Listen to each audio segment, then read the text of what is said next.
What's going on, y'all? Welcome back to 8 Cubes, where we, two of the best players in Marvel Snap, talk about the 8 most important topics in Marvel Snap, starting with Cersei. Cersei is a 5/7. She's going to be releasing on Tuesday, and her ability is to transform the minions at the location she's played into ones that cost one more. To me, this screams synergy with Annihilus and, of course, Sentry, but also with Mysterio clones and just a lot of good cards that may not have the right opportunity to shine right now due to the metagame. What do you think Cersei's going to be doing on release? And then, do you think there's any balance changes that could come down that would make her better?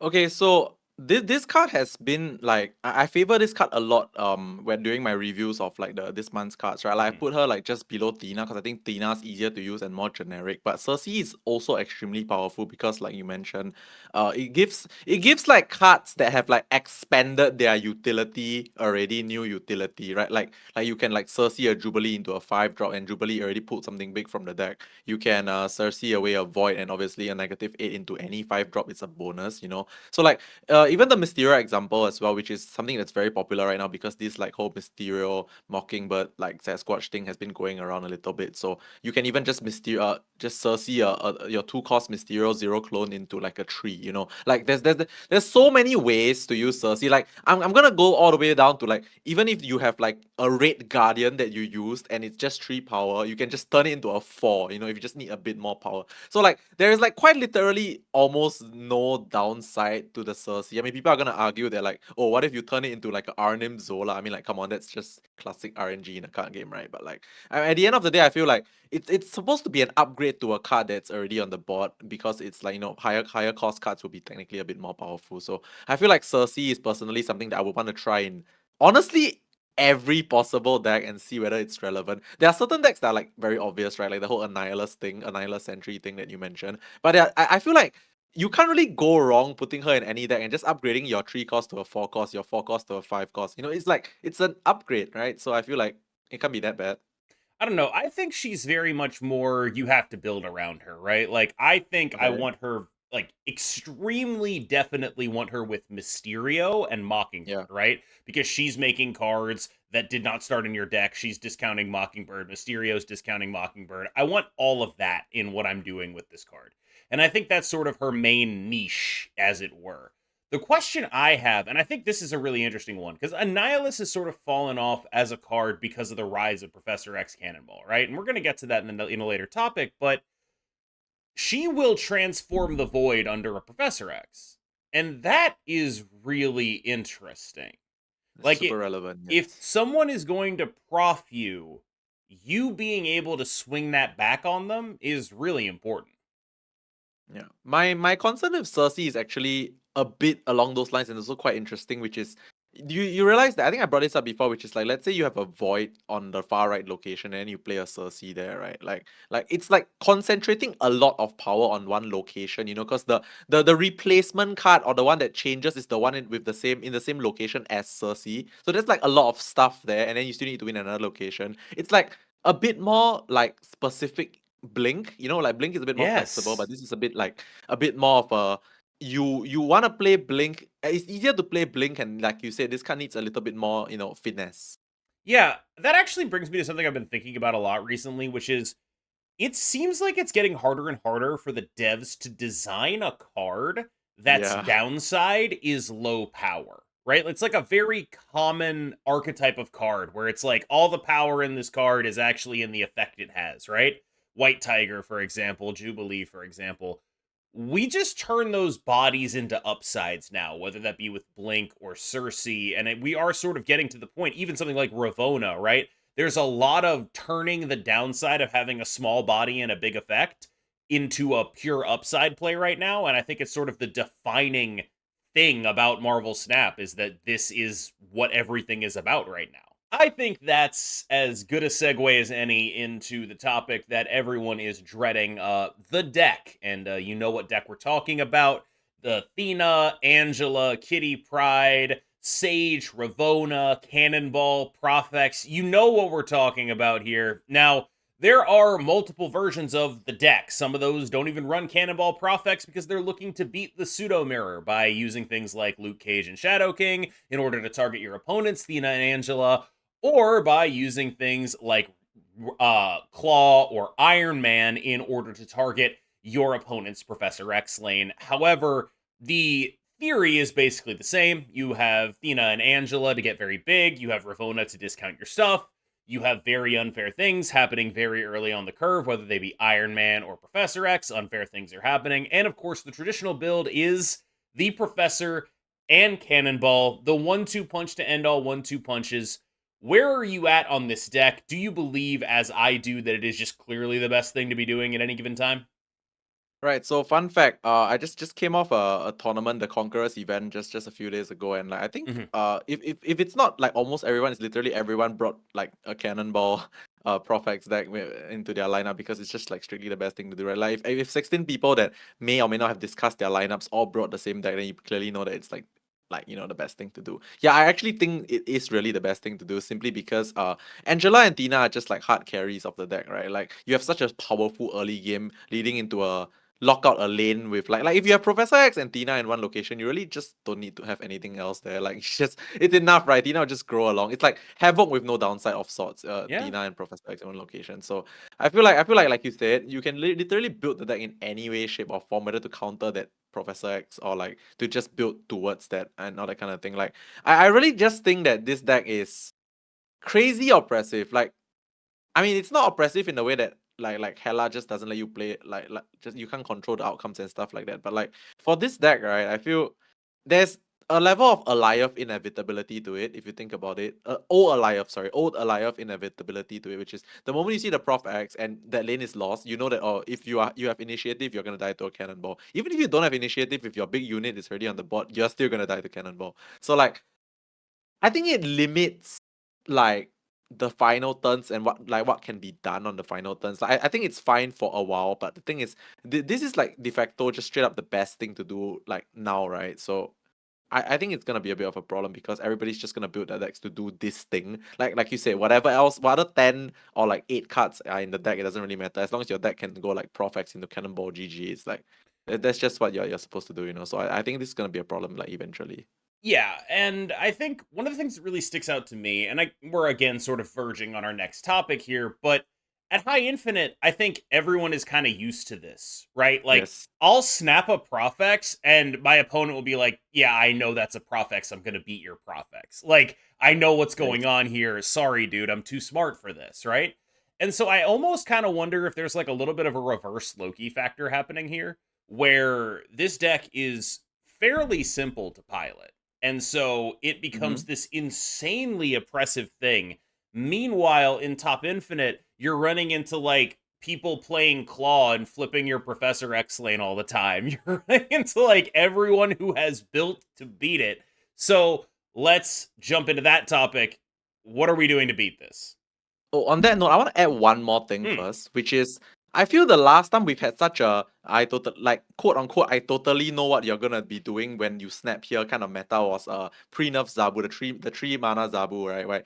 When you get snapped on turn three, it's like alright, you have Zabu. Do Here's I the stay? Do I have Zabu. Yep. yeah, it's like this level of clear cuttedness or how this level of like obviousness hasn't been like that since like that Zabu era where now when someone snaps you when you have a Ravonna, but okay, I'm gonna get Prof on turn 4, something's gonna happen on turn 5, I'm gonna get Cannonball on turn 6, right? Like you just know. And like I feel like you said, it's very interesting because at the top infinite, you just know it's gonna happen to you. So if you're gonna Yes. stay, you can beat that. And if Yes. your opponent sees you stay, they also will think that you can beat that, you know. So like just that kind of thing.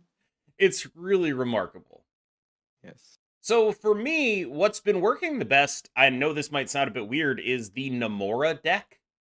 I have had just a shocking amount of success. It turns out if you make like a 13 power Jeff, that's really good at winning a Professor X. Like that's just a Yeah. really good thing to do when you can pull it off.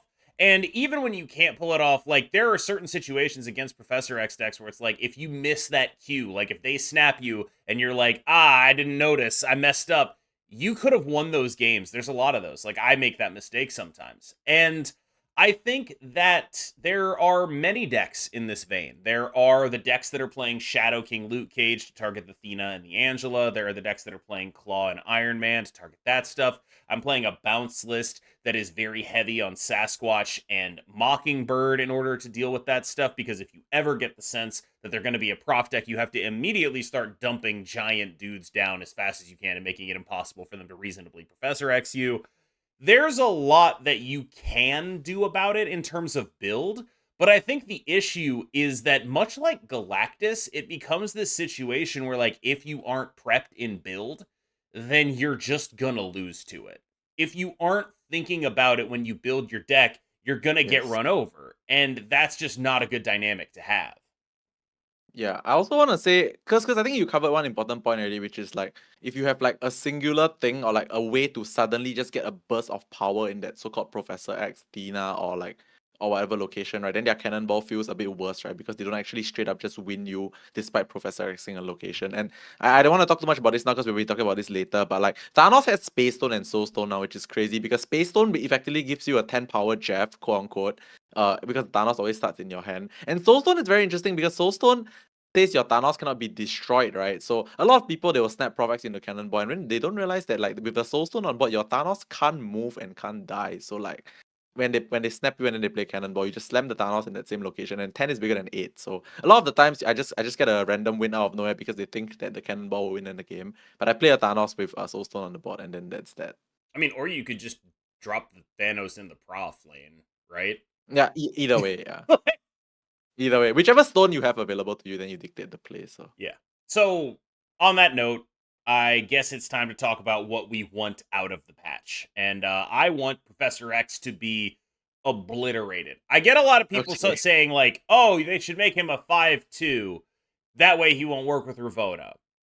And sure. But also, I think if you make him a 5-2, what will happen is we'll just be playing Daredevil Cannonball Professor X. Yup. Like, it's not gonna, like, we're gonna be slightly less efficient, but we'll be able to play like Daredevil, Mysterio, Mockingbird, Sasquatch. It's still gonna suck, right? It's gonna be terrible for you. My advice, if you like, I would take him to like 5-0 and then Yes. also change his effect. Like, Wow. I would take I him to was just like, going for 5-0. Yeah. no, like, I think it's like if you take him to like 5-0 or 5-2 and then just make him like, okay. So he's like old Spider-Man, except Hela can't resurrect there.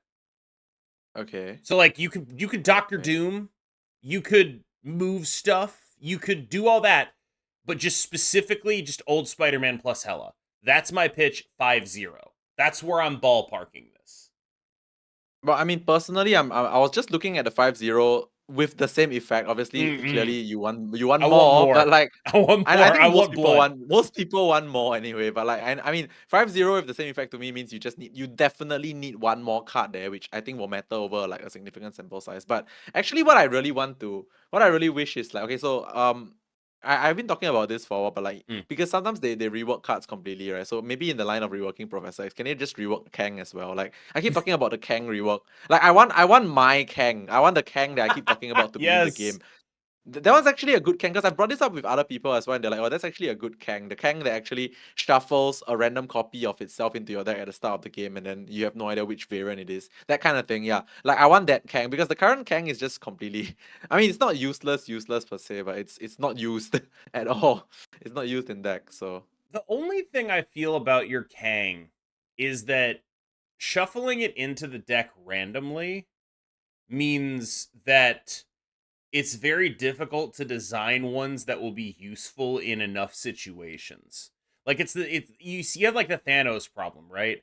Where it's yeah. like Thanos solves this by having a bunch of different stones that do stuff. But if you're just picking one out of a list each time, it seems like it'd be very hard to get to like 6 or so designs for that. One of the things that I was Nico, thinking about was like you effectively want to do Nico's different though because A costs 1, right? Unless you want all yeah, your Kangs to cost 1 and do that, that would be probably cool. But not. like I feel like we're looking at Kang as like this, we want it to be like a 5 drop, right? Are there like Yeah, 6 different 5 drops we could do? Are there literally like I don't even think there I think every 5 drop is like one of two things. It's either like 5-8 utility or like 5-17. Those are the two kinds of 5-drops. What are the other ones? I mean, there's 5-1 win the game on one location. Sure, yeah, that's be Professor X. Give Kang Professor X's ability. That's what we've arrived at here. I do have one more patch wish. If you're gonna nuke Professor X, please nuke Hela. I Oh don't yes, they wanna, yeah, try together completely. yeah.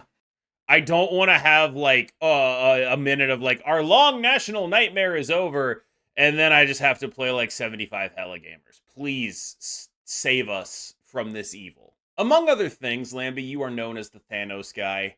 We actually have differing takes on Thanos recently. You're a fan of the big boys Sasquatch Scar version. I am a fan of the small ball tempo Red Guardian Nocturne good cards type version. I want you to sell me on your version because I think the pitch for my version is, hey, look at all these Series 5 cards that are good. I would like to hear the pitch for your version, which feels like a cohesive whole. Right. So the version that I'm playing, well, I don't want to list out every single card, but like basically it runs Sasquatch, Mockingbird, Call Obsidian, Scar, right? That's a bunch of like 10 power cards that can be a bit cheaper, discount each other. And then of course the usual like Blob, and then also we still have Hope Summers and Psylocke, which is probably present in many Thanos lists to cheat stuff out. Like I like this list a lot because it's the same theory as last time, which is that there's not enough Shanks to go around. Firstly, there's less Shanks to begin with right now, right? It's all cannonballs, there's less Shanks. And also there's not enough Shanks to go around even if there are Shanks. So there's like just a lot of ways to put a lot of power on the board in many different like places and ways. I also run Blink as well.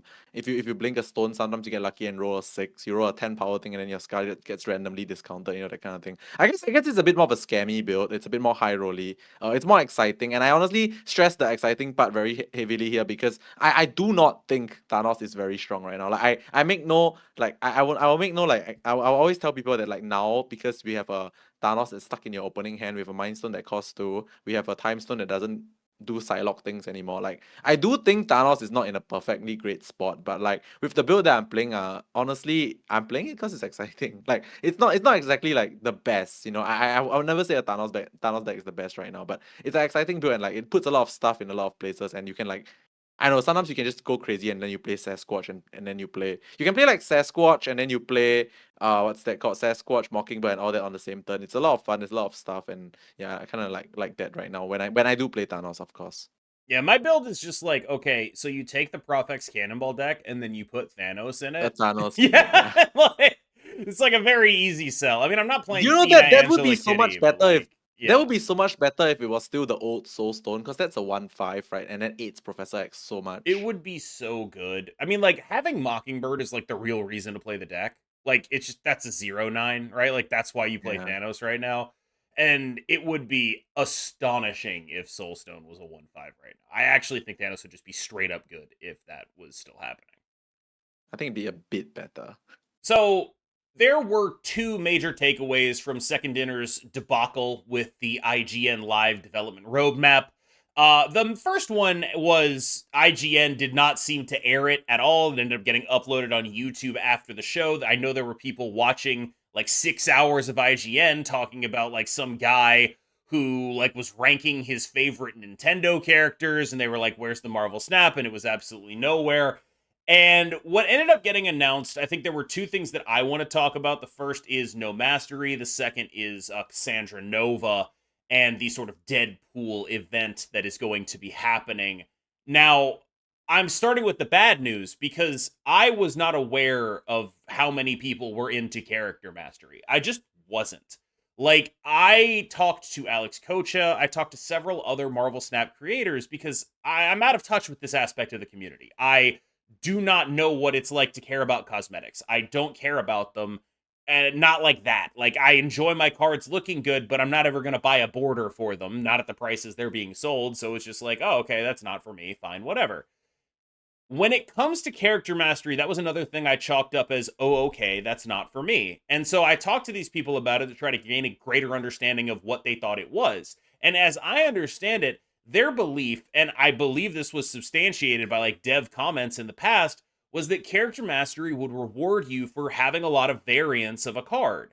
And if character mastery rewards you for having a lot of variance of a card and they think that's going to happen, they are going to change their purchasing habits because of it. There are people who are buying variants expecting to later be rewarded for them of their favorite characters. There are people who don't engage with this game as a like competitive card game, but rather engage with it as a collectible, like, oh, I get to collect my favorite heroes, right? And that is a very bad thing to just say, we can't do it. And I think the Yeah. way in which they announced it was also very poor because in the blog, they basically said, we ran into some issues with character mastery. They were like game breaking bugs, hashtag game dev. And it's like, it's a very flippant way to discuss something like that, where people are like buying stuff in expectation of this feature, and you're just like, sorry, dude, hashtag game dev. And I'll be honest with you, I fully believe that they ran into some game breaking bugs, but like assuming that's true, it just kind of seems like the thing that you would like to actually dive into and let people know where it was at. And it feels like it wasn't taken with the degree of seriousness that something like that should Yes. be by a company like this.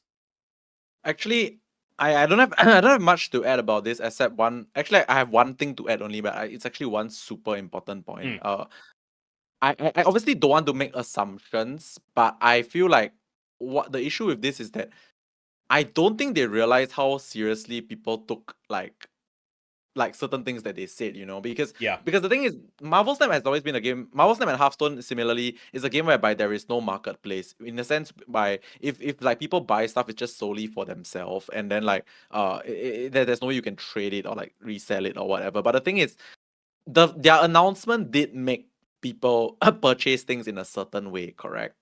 So by changing their statement or like announcement, you effectively have like made people like it's the wrong sentiment of purchasing, right? People have like been like led in a certain direction by what you said and then purchased in a certain way. And then it's actually a very bad look because it involves monetary stuff, Yeah. like this whole character mastery thing is like in order for it to be like good for you, you need to purchase stuff, and then because of what you said, then what you said, they purchase stuff in a specific way, and then now that you've changed it, whatever they purchase becomes less relevant, aka dollars sort of semi wasted, so like I feel this one is just a very simple thing whereby maybe they just didn't realize that like the SD people didn't realize that, oh, just simply changing the thing by announcing it like that, they thought it was fine, but actually it's actually impacting a lot of people, Yeah. because like it's purchasing habits, like you said, like purchasing habits that are influenced on what the game devs said, Hmm.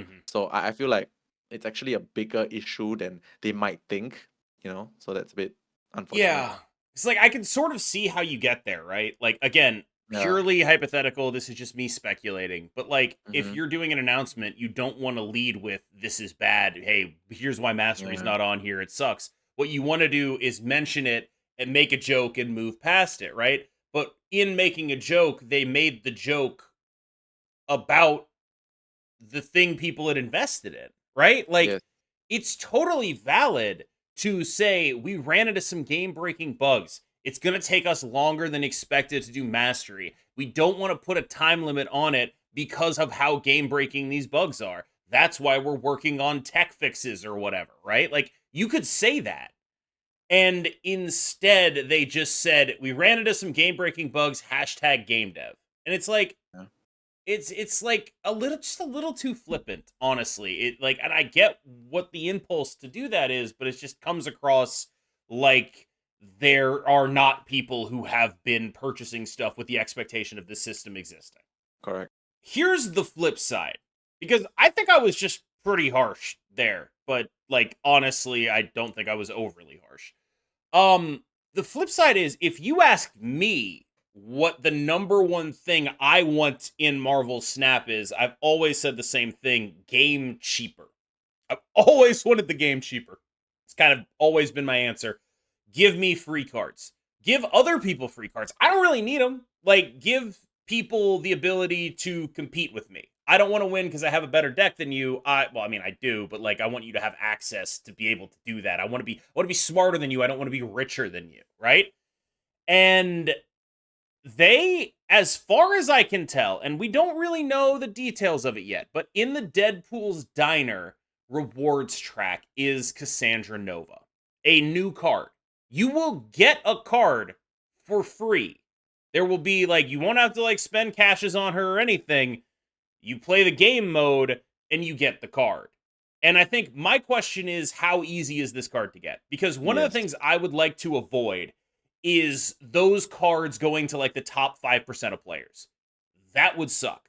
Those cards need to go to the bottom 95% of players. I have a million tokens. I can just get her. I don't care. Like, you need to design a system that is grindable. I'm not saying it needs to be like log in and you just get her or anything like that, but like, I don't know, play an hour or two a day and you will get this free card. Like, that is a valuable asset in the game that, sure, it should feel valuable, but it should be attainable. And I think what's likely happening is that there is a Cassandra Nova variant at the end of the track, and like her base card is somewhere lower than that. And so hopefully that will be acquirable in a reasonable enough amount of time. But here's the thing, if they actually pulled this off and they said, yeah, actually, one of the cards next month, it's just going to be free to play, fully free to play, just play and you get it. That's really good. That's just straight up really good. And I really hope that that is what's actually happening here. And I really hope that they do that again. Because as far as everything I'm seeing, that is the only part of this announcement that I'm like, I'm really excited for that. I will also say alliances are coming, I believe, July 30th. I'm glad they have a date for that. It's cool that we're getting clans in Marvel Snap, but again, that's just like not really a huge me thing. I'm just gonna put all my friends in a clan and that's it. Uh Free card is a big deal. And it really all depends on how free it is.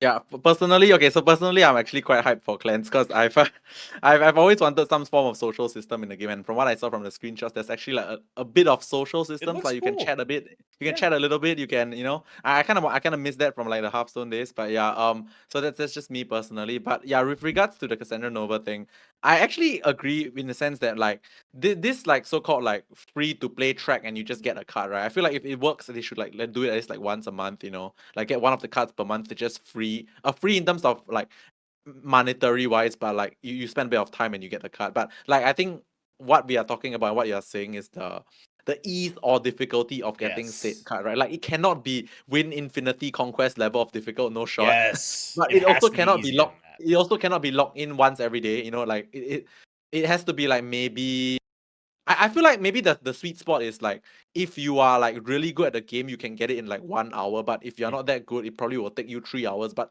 3 hours is the max anyone will take to get it, that kind of thing. So I don't know what's the sweet spot, but I feel like maybe if you're really good at the game, you'll be a bit rewarded because you get it like a few hours faster than someone else. But it cannot be like if you're really good, you get it like few days before everyone else, Yeah. that kind of thing. So I don't know what the sweet spot is, but like I think if it works and it goes well, and if they can afford to do this once a month, like the DAU, I mean the daily average users for Marvel Snap will just skyrocket, right? Like just because you can log in, play a bit, and get free card, that sounds really good. Yes. Like if like, not to put too fine a point on it, but I've played a lot of gotcha games before. And one of them Same. is Fate Grand Order.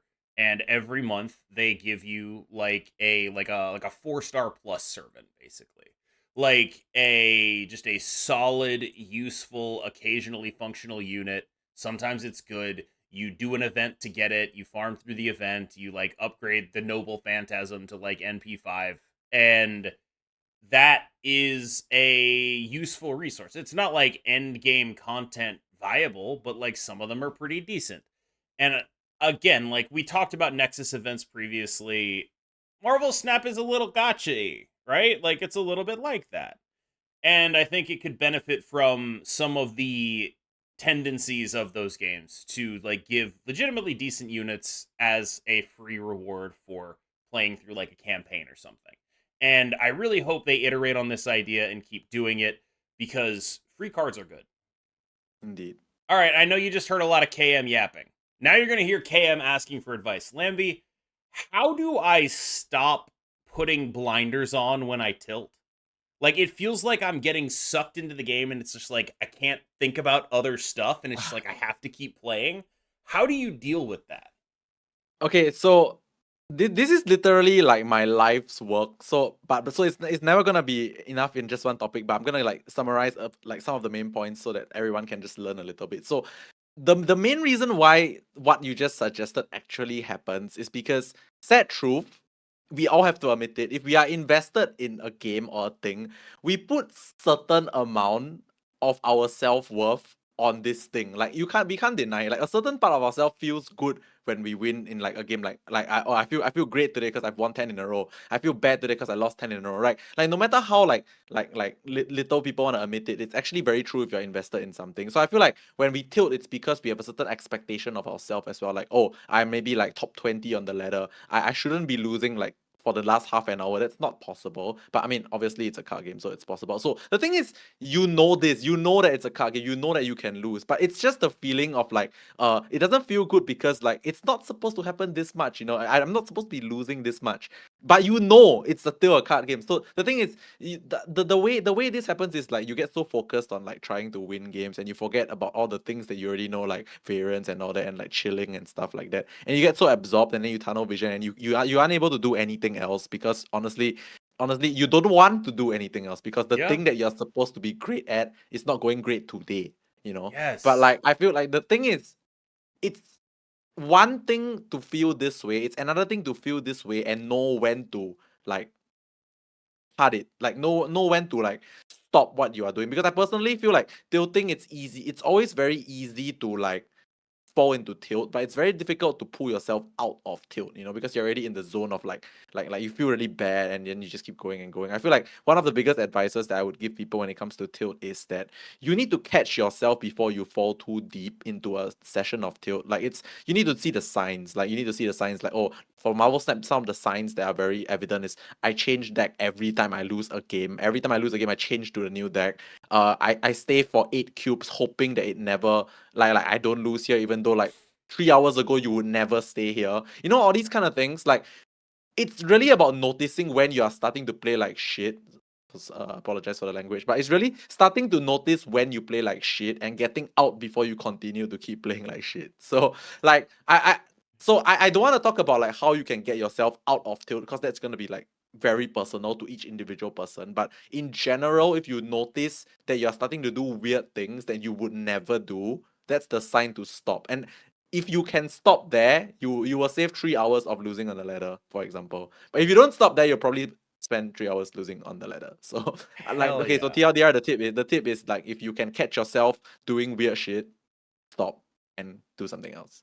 It's difficult by the way, because normally stopping there means ending on an L, you know. Ending Yeah. on an L always feels horrible, but you just need to I guess normalize the fact that ending on an L here prevents ending on 10 more L's later. So, you know, That's that's the tip. so true. Oh my That's god. the I'm tip. I'm trying to work on myself. I feel like I've been like especially recently like pushing myself really hard because I feel like an added pressure to like I guess like sustain my status and I need to get over myself because like we talk about the self-worth being invested in that and like I am too proud and too arrogant and I need to work on that. So I'll be trying to work on my mental game, but I think that comes with trying to work on my humility. And so Can I? that's Yeah. really where I'm going to start. Yeah, I'm gonna add one thing though, because I feel like what you're doing is not wrong in a sense also. Like a lot of people think like when I say like we put our self-worth onto things that we care about means we are like too proud or too invested or addicted. I think it's a wrong way of looking at it, because if you care about anything, you will be invested. You know, if you care about anything at all, you will feel like doing well in it. You know, so I feel like it's not wrong to like put a bit of self-worth on things that you know you are good at. It's more like you need to know when it's just not going well. You need to know that you're not suddenly a bad card game player. You need to know you're not suddenly Yeah. a bad human being. You know, it doesn't just suddenly become like that. It just could be not your day. You know, so you just have to accept that. And yeah, I'm totally someone that also like values the fact that if I'm winning, I feel good. But it doesn't mean that if today I suddenly lose more, I'm suddenly horrible at the game. No, that's not true. So, yeah, just remember that for you guys as well. If you're just having a bad day playing cards and stuff, so you don't suddenly become bad, guys. And on that note, a surprisingly sweet one. It's time to end. Thank you so much, Lamby. I've been Cam Best. Thank you, the audience, for making it through this video, Lamby. take us out of here. Thank you so much for being here with us, guys. If you like this, comment, subscribe, and we'll see you guys on the next one on my channel. Bye-bye. We've said that like twice, and you've skipped like twice. Like you I will keep not ending skip. mine with. Third time is the charm. Yes, third time is the Okay. charm. We All right. got this. It's happening. Bye-bye. I swear.